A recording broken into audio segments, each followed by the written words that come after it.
নবজাতকের জন্ডিস মা এবং শিশুর মধ্যে রক্তের গ্রুপের অসঙ্গতির সাথে সম্পর্কিত হতে পারে। রক্তের গ্রুপের অসামঞ্জস্যতার কারণে জন্ডিসের সবচেয়ে সাধারণ কারণগুলির মধ্যে রয়েছে এবিও এবং আরএইচ অসামঞ্জস্যতা। উদাহরণস্বরূপ, যদি একজন মা ও পজিটিভ হয় এবং তার শিশুর এ পজিটিভ হয়, তাহলে মায়ের অ্যান্টিবি শিশুর রক্তপ্রবাহে প্রবেশ করতে পারে, যার ফলে জন্ডিস হতে পারে। এর কারণ হল মায়ের ইমিউন সিস্টেম শিশুর রক্তের গ্রুপের বিরুদ্ধে অ্যান্টিবডি তৈরি করে, যা শিশুর লোহিত রক্তকণিকাকে ধ্বংস করে রক্তপ্রবাহে বিলিরুবিন ছেড়ে দিতে পারে। ছোটখাটো রক্তের গ্রুপের অসঙ্গতি, যেমনই বিরোধী অসামঞ্জস্যতা, যেখানে একজন মায়ের ইমিউন সিস্টেম তার শিশুর লোহিত রক্তকণিকার পৃষ্ঠেই অ্যান্টিজেনের বিরুদ্ধে অ্যান্টিবডি তৈরি করে, ফলে শিশুর লোহিত রক্তকণিকা ধ্বংস হতে পারে, যা বিলিরুবিনকে মুক্ত করে।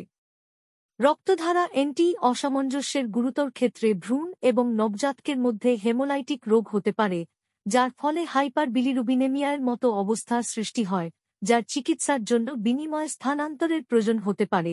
নবজাতকের জন্ডিসের জন্য ফটোথেরাপি সম্পর্কে জানতে আমাদের পরবর্তী ভিডিওটি দেখুন।